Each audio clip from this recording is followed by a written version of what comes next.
있었던 노버트 솔로우 교수가 1987년에 노벨 경제학상을 수상합니다. 근데 그 경제학상을 수상하게 된 이유가 1950년에 그분이 발표했던 논문 때문이었습니다. 어떤 기자가 이렇게 질문을 합니다. 그렇게 오래전에 쓴 논문이 이제서야 인정받는 이유가 뭐라고 생각하십니까? 하고 물었습니다. 이 교수님의 대답이 무엇일까요? 글쎄요, 아마 내 글쎄가 형편없어서 글을 알아보는데 시간이 오래 걸렸을 겁니다. 그렇게 대답을 했다고 합니다. 겸손이 무엇일까요? 난 크리스찬들에게도 겸손이라는 단어는 있습니다. 상대적인 의미에서 남을 높이고 자신을 낮추는 행위라고 생각합니다. 근데 이러한 행위는 자신의 인격에 기초를 하고 있는 것이기 때문에 절대적인 기준이나 또 강요할 수도 없습니다. 그리스도인에게도 겸손은 요구되어집니다. 그런데 그리스도인에게 요구되어지는 겸손은 세상의 그것과는 분명 다릅니다. 동기 목사 중에 믿지 않는 가정에서 스스로 예수를 믿고 일대 신앙인이죠. 예수를 믿고 신대원에 들어와서 목회를 하고 있는 강 목사라고 하는 분이 있습니다. 그의 부친은 인류대학을 나오신 분입니다. 근데 그 엘리트 의식 때문에 따지는 게 많고 계산하는 게 많고 합리적인 걸 찾다 보니까 예수 영접하지를 못하고 살아가고 계셨습니다. 근데 이 아들이 신대원을 졸업하고 목사 안수를 받게 된 날 아버지 머릿속에 우리 아들이 뭔가 새로운 직급을 하나 갖게 되는구나, 축하하러 가야지 하고는 노회를 참석을 하신 겁니다. 옆에서 많은 분들이 인사를 합니다. 이제 아드님이 목사가 되었으니까 기도 많이 해주셔야 되겠습니다. 그 이야기를 노회 석상에서 동료들에게 또 가족들에게 들으면서 목사는 직급이 아니라 기도가 필요한 자리구나. 그러면 아비된 내가 기도해 주어야지 하고는 그날 예수를 영접을 하셨습니다. 아들이 목사 안수 받는 그 자리에서 예수를 영접하고 교회를 다니기 시작하셨습니다. 근데 저희가 안수받고 한 2년쯤 있다가 그 아버님이 돌아가셨습니다. 갑자기 발견된 암이 온몸에 다 퍼져서 힘이 기력이 쇠하셔서 움직이지도 못하고 그냥만 돌아가시게 되었습니다. 근데 이 아버지가 자기 생을 마감할 때에 아들에게 선물을 하나 주고 싶은 게 있었습니다. 선물 겸 아들에게 선물 겸 자신에게도 선물이지요. 아들이 목사인데 장례 치를 때에 예수 믿다 죽은 성도 아무개라고 쓰지 않고 그래도 세례 교인 아무개라고 쓰는 것이 아들에게는 더 덕이 되고 자신에게도 한 2년 신앙생활하면서 가장 좋은 것일 것 같다는 생각이 드신 겁니다. 근데 문제는 이 아버지가 기력이 쇠하여서 교회도 출입할 수 없는, 그러니까 밖을 나갈 수 없는 그런 입장이 되었습니다. 그때 이 아버지의 마지막을 지켜보기 위해서 목회를 한 1년 쉬고 있던 그 아들을, 옆서 가만히 있던 아들 앞에 무릎을 꿇었답니다. 너는 지금 목사이고 나는 세례받기 원하는 한 성도이니까 내가 내 머리에 손을 얹고 세례를 집례해 주면 좋겠다라고. 그래서 아버지 돌아가시기 전에 아들 목사가 그 아버지 머리에 손을 얹고 가정예배 후에 세례를 집례하고 얼마 있다가 돌아가셨습니다. 그 아들 목사 앞에 무릎 꿇고 있는 그 아버지의 모습이 아직도 지워지지 않고 있습니다. 그리스도인의 겸손이 무엇일까요? 상대적으로 나를 낮추는 것이 아니라 하나님의 말씀의 권위 앞에서 내가 어떤 사람인가를 발견하는 것입니다. 오늘 역대하는 다윗의 이야기가 줄을 이룬 역대상의 뒤를 이어서 솔로몬의 역사와 성전 건축과 봉헌을 서술하고 있습니다. 솔로몬 개인적인 입장으로 역대하에서 특별한 지혜와 부귀와 국가적인 평화와 번영의 황금기를 이루고 있습니다. 아브라함이 이삭을 바쳤던 모리아산, 그리고 아버지 다윗이 여부스 사람 오르난의 타작마당으로 사용되던 곳을 매입해서 바로 그 위에 하나님의 전 솔로몬의 성전을 세웁니다. 봉헌을 마치는 그날, 성전 봉헌을 마치는 그날 솔로몬이 지성소에 언약궤를 갖다 놓는 장면이 5장에 기술되어 있고 6장에 오면 그 언약궤를 갖다 놓은 다음에 하나님 앞에 기도하는 장면이 나오고 오늘 7장으로 넘어오면 그 기도의 응답으로 하나님이 말씀하시는 모습과 잔치의 모습이 7장에 기록되어 있습니다. 성전 완공이라고 하는 사건은 솔로몬에게 있어서는 정치적으로 안정기에 접어들었다. 통치의 기반이 확고하게 놓여졌다라고 하는 것일 겁니다. 또 이스라엘 사람들의 입장에서는 출애굽 이후에 그들에게 성전이 지어지길 원했던 그 소망이 드디어 완성된 날, 그것이 바로 이 날입니다. 그런데 오늘 성전 건축은 그것보다 더 중요한 의미가 담겨 있습니다. 성전은 통치 주권이 사람에게 있지 아니하고 하나님에게 있음을 의미하는 신학적인 의미가 담겨 있습니다. 솔로몬과 이스라엘 백성들은 성전을 건축한 뒤에 8일 동안 잔치를 벌입니다.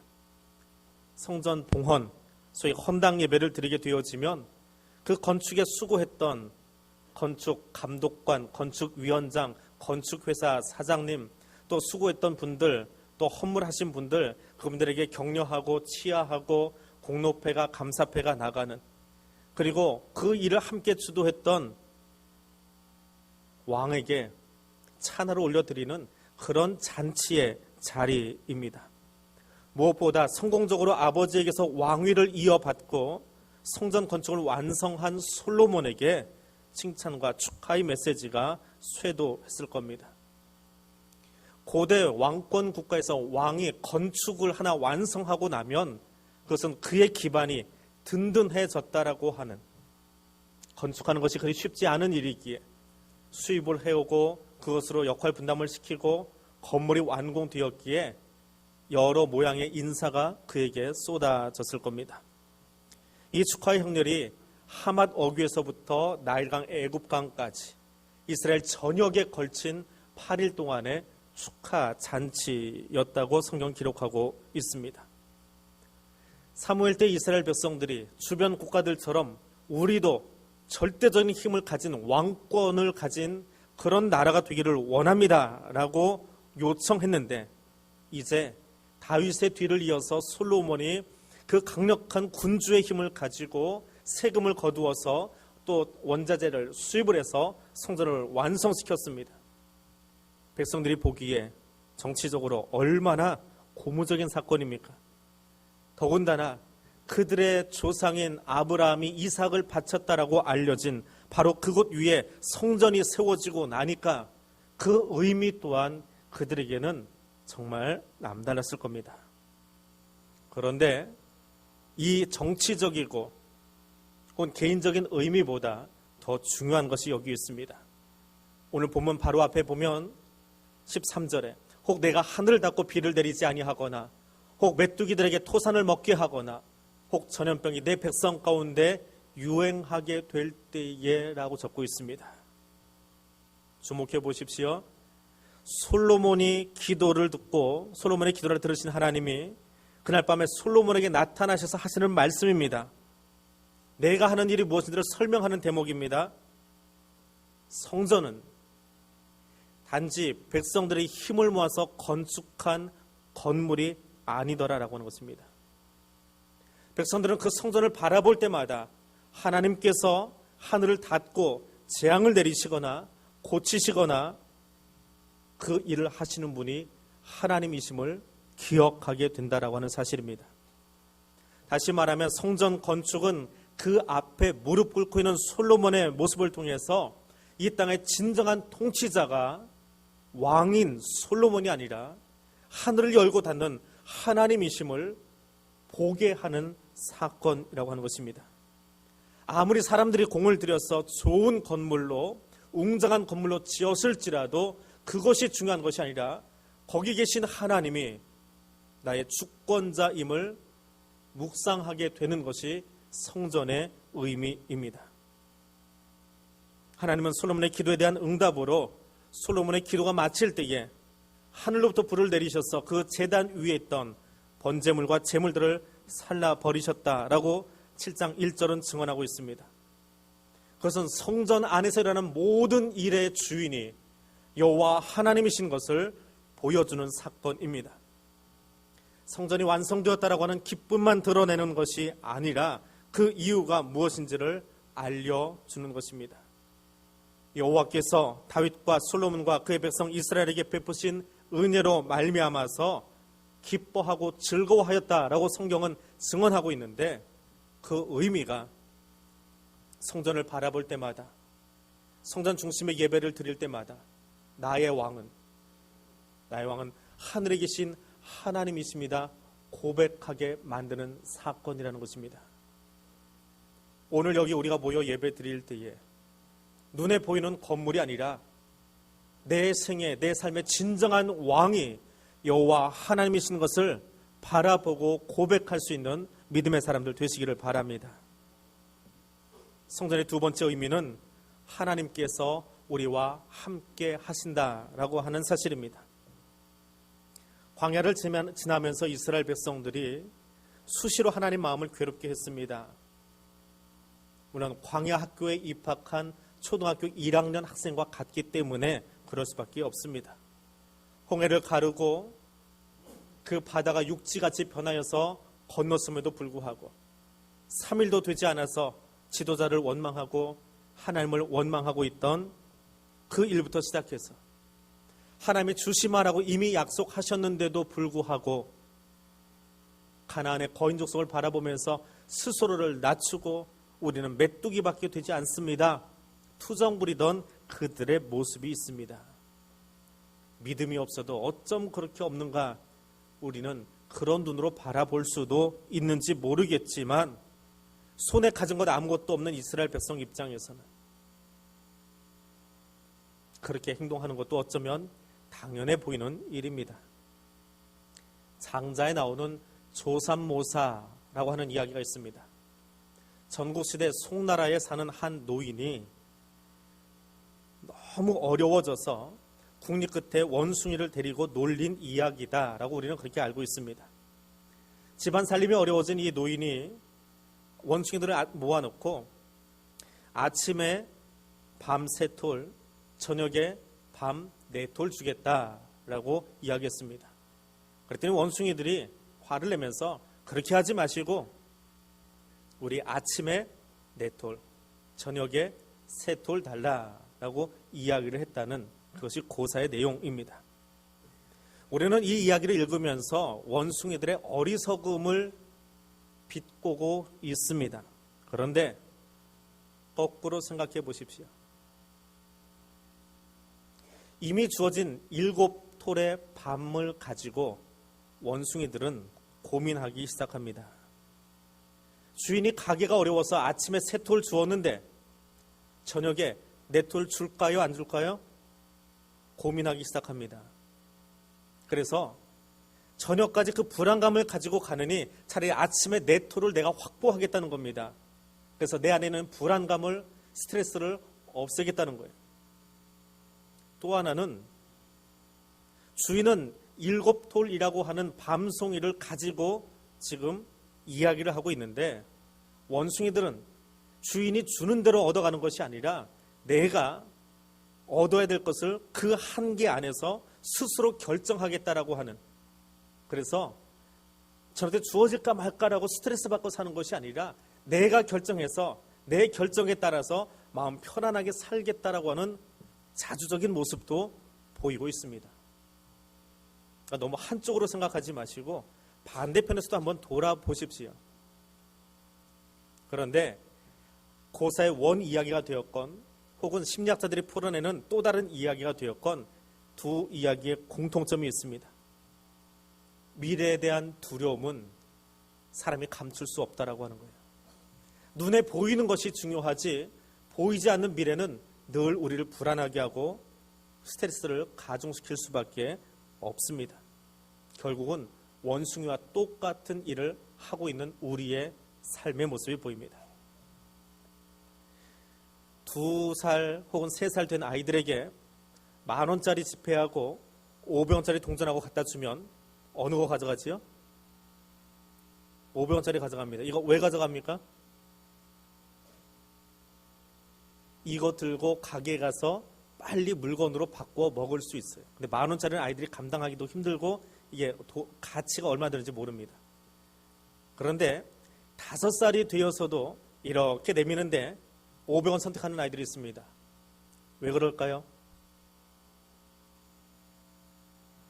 어른들이 생각하기에 얘는 아주 조금 모자라서 500원짜리를 주는구나 그러고 재밌어가지고 자꾸 한답니다. 그럼 그 500원짜리가 쌓이고 쌓여서 10,000원보다 더 많이 모인대요. 이건 영악한 5살짜리 오춘기 아이들의 특징입니다. 속지 마십시오. 아무튼 500원짜리를 잡는 아이들이나 아침에 밤 네토를 잡아두는 원숭이나 미래가 어떻게 될지 알지 못해서 불안해하는 우리들이나 똑같은 것이 있습니다. 이 땅의 역사를 주관하고 있는 하나님을 보지 못한다라고 하는 겁니다. 하나님이 보이지 않습니다. 존재하는 것은 알지만 눈에 보이지 않기 때문에 늘 실수하고 원망하고 투정 부리고 내 방법으로, 내 힘으로, 내 지혜로 그 일을 풀어가려고 합니다. 그것이 습관화되어진 것이 이스라엘 사람들이고 그리고 오늘 나의 모습입니다. 그런데 솔로몬 성전은 어떤 곳이냐? 그 보이지 아니하시던 하나님이 성전 가운데 임재하셔서 내가 너희와 항상 함께 있겠다라고 말씀하고 계시는 겁니다. 하나님의 임재가 느껴집니다. 그랬더니 제사를 집리하던 제사장이 놀래가지고 뒤로 물러가 버립니다. 그게 놀라움 때문일까요? 제사장도 머리로만 하나님 안 거예요. 머리로만 하나님 알다가 하나님이 불을 떨어뜨리시면서 재물을 태우면서 성전 안에 들어오시니까 그도 인격적인 하나님을 만나는 순간에 놀라서 뒤로 물러나 버리고 만 겁니다. 혹 내 모습 안에 그런 것 없습니까? 예수 믿노라 하지만 아직 인격적인 하나님을 만나보지 못해서 어느 날 갑자기 성령님 찾아오시는데 그 하나님 머리로만 알았는데 내가 눈으로 보니까 놀라서 뒤로 주춤하고 물러나 버리는 그 모습 말입니다. 하나님께서 여기 계신다는 표식으로서의 성전은 역할을 감당하고 있습니다. 하나님이 그 약속으로 주신 말씀입니다. 내 눈과 내 마음이 항상 여기 있으리라. 바로 앞장에 보면 솔로몬의 봉헌 기도 가운데 이런 기도가 있습니다.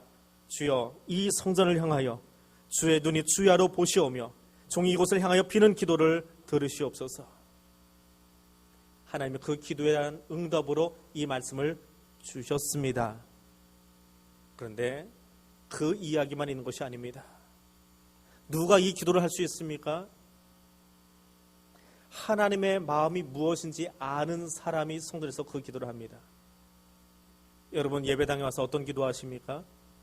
내일의 문제 때문에, 한 달 뒤의 문제 때문에, 내버려 풀어지지 않은 문제 때문에 고민하고 하나님 앞에 울면서 토설하지 않습니까? 근데 솔로몬은 하나님의 그 성전에서 하실 말씀이 무엇인지 이미 알았습니다. 마음에 감동되어 기도합니다. 주님이 여기 늘 함께 하시기를 원합니다. 그 마음이 통했습니다. 그래 그 기도를 올렸더니 하나님이 거기에 대한 응답으로 내 눈과 내 마음이 항상 여기 있으리라 성전에서 말씀해 주십니다. 오늘 예배드리는 여러분, 하나님의 눈과 하나님의 마음이 항상 여기 여러분 자신을 향하고 있음을 믿으시기를 바랍니다. 여기 하나님의 성전은 하나님의 임재를 경험하는 자리이기에 사람을 보기 위한 것이 아니라 내 능력을 과시하기 위한 것이 아니라 하나님이 여기 임재하심을 경험하기 위해 나오는, 만나기 위해 나오는 자리인 것을 이 예배자를 볼 때마다, 여기에 앉을 때마다 경험하는 여러분 되시기를 바랍니다. 성전이 보여주는 세 번째 의미는 우리가 죄인이라는 사실입니다. 오늘 본문입니다. 내 이름으로 일컫는 내 백성이 그들의 악한 길에서 떠나 스스로 낮추고 기도하여 내 얼굴을 찾으면 내가 하늘에서 듣고 그들의 죄를 사하고 그들의 땅을 고칠지라. 이 말씀을 읽을 때에 여러분 어떤 하나님 마음을 보게 되십니까? 우리가 기도하면 우리 죄를 용서해 주시고 고치시는 하나님 맞습니다. 그 하나님 맞습니다. 하나님 그런 분입니다. 사랑하고 용서해 주시고 누구와도 비교할 수 없는 긍휼을 베푸시는 분입니다. 그런데 다시 한번 읽어보십시오. 내 이름으로 일컫는 백성이 그들이 악한 길에서 떠나 있을 때에 기도하면 내가 듣고 사하고 고칠지라. 이 말씀은 하나님의 백성인 우리들이 죄를 지을 수 있다라고 하는, 구원받은 우리들이 죄의 자리에 설 수 있다라고 하는 개연성을 내포하고 있습니다. 성전은 어떤 곳입니까? 제사 드리는 곳입니다. 죄로 말미암아 죽은 인생들이 자기 죄를 속하기 위하여 제물을 들고 성전에 나와서 제사장을 통하여 예배 드리던 곳입니다. 레위기 법에 의하면 이스라엘 온 회중들이 1년에 한 번은 그 가정을 대표해서 가장들이, 남자들이 가족의 모든 짐을 다 짊어지고 와서 제사장 앞에 속죄 제물을 드려야 했습니다. 그것이 아버지의 사명이고 남자의 사명입니다. 근데 그것이 한 번에 끝난 것이 아니라 그 가정 때문에 매년 남성들이, 아버지들이 해야 될 몫이었습니다. 근데 그 거룩함의 이면에는, 그 사명의 이면에는 나는 죄인이다라고 하는 고백이 있습니다. 이스라엘은 영원히 죄로부터 자유로울 수 없다라고 하는 것이 분명히 드러나 있습니다. 하나님은 그 모습을 알기 때문에 우리에게 제사의 공간을, 예배의 공간을 허락해 놓으신 겁니다. 성전은 우리가 결코 완전할 수 없으며 공의로우신 하나님 앞에 죄인임을 보여주는 사건입니다. 우리는 하나님의 심판 앞에서 면할 길이 없는 존재들입니다. 그러나 우리가 하나님 앞에서 심판하신 대로 정죄당하고 죽는 것을 그분은 원치 않으십니다. 하나님께서는 범죄한 백성이 여호와께 나와 자복하고 회개하면 그것을 용서하고 그 사람이 머무는 땅까지도 치유해 주시겠다라고 말씀하십니다. 이것이 하나님의 은혜입니다. 그렇다면 솔로몬의 기도에 응답하신 하나님의 오늘 이 이야기는 어떤 의미입니까? 하나님은 죄인의 기도를 들으시는 하나님이시라는 사실입니다. 하나님께서 구별하여 선택하셨고 출애굽시키시고 저 땅 곳에서 구별하여 오늘 여기 예배자리에 앉게 하셨지만, 그러나 우리는 범죄할 수 있는 죄인이라는 사실입니다. 그리고 그럼에도 불구하고 그 죄악 중에서 돌이켜서 하나님께 기도하면 하나님이 그 기도를 들으실 뿐만 아니라 내가 머물려는 그 우상의 문화, 그 땅까지도 나를 통해서 치료하시겠다라고 약속하고 계십니다. 하나님 앞에 겸손하게 무릎 꿇고 나면 자비하신 하나님의 은총이 내 머리 위에만이 아니라 나를 통하여 주변의 땅에 흘러가도록 허락하시겠다라고 하는 겁니다. 하나님은 거룩한 자의 기도만 들으십니까? 아닙니다. 이방 나라 니느웨 백성들이 그 죄에서 돌이켜서 거기 눈물로 기도했더니 하나님이 그 기도를 들으시고 심판을 유예하신 분입니다. 오히려 수양의 번제와 살찐 짐승의 기름으로 가득한 형식분인 예배는 내가 짜증난다고 싫어한다고 내치신 하나님이시지만, 하나님 내가 죄인입니다, 내가 잘못 살았습니다, 고개도 들지 못하고 기도하던 세리의 기도는 성경에 기록하셔서 2000년이 넘도록 홍보해 주시고 알려주시고 너희도 이런 예배를 드리라고 말씀하시는 분이 하나님이십니다. 하나님 앞에 죄인임을 고백하고 하나님의 자비와 긍휼을 구하는 죄인들의 기도를 듣고 치유하시는 하나님이십니다. 죄인이기 때문에 기도하기가 어려우십니까? 그렇기 때문에 기도하십시오. 우리의 죄를 누구도 용서할 수 없지만 천지의 주제이신 여호와 하나님이 그의 자비를 구하는 모든 백성들에게 죄 용서를 선언하시고 그 땅을 회복시켜 주시는 그 은혜가 나의 것 됨을, 우리의 것 됨을 기억하고 기도하시기를 바랍니다. 혹 여러분을 죄인으로 몰아붙이고 여러분의 죄성만 부각시키고 심판자이신 두려운 하나님만 드러내는 이단들이 혹 여러분 옆에 지금 다가와 있습니까? 그때 기억하십시오. 그리고 오늘 말씀을 붙드십시오. 하나님은 겸손한 자를 찾으십니다. 사람 앞에 겸손한 자가 아니라 하나님 앞에 겸손함으로 여호와 하나님만이 나의 통치자임을 인정하고 하나님의 지금 나와 함께 하심을 기억하고 하나님의 자비하심이 아니면 내가 살 수 없습니다. 겸손하게 무릎 꿇는 그 사람에게 하나님이 찾아오셔서 치유와 회복의 은총을 베푸시는 것을 기억하시기를 바랍니다. 하나님의 말씀입니다. 내 이름으로 일컫는 내 백성이 그들의 악한 길에서 떠나 스스로 낮추고 기도하여 내 얼굴을 찾으며 내가 하늘에서 듣고 그들의 죄를 사하고 그들의 땅을 고치겠다 말씀하십니다. 기도하겠습니다. 자비와 긍휼의 하나님, 우리가 하나님을 알지 못하여 사탄이 가져다주는 두려움과 의심으로 하나님의 사랑 앞에 나아가지 못한 것을 용서하옵소서. 하나님은 우리에게 영원한 생명을 선물로 주기 원하셔서 하나님의 독생자 예수 그리스도를 십자가에 내어 주시기까지 우리를 사랑해 주심을 알게 하옵소서. 비록 하나님의 마음을 아프게 하는 죄인이었을지라도 예수 그리스도의 십자가가 아니면 생명의 길이 없음을 인정하고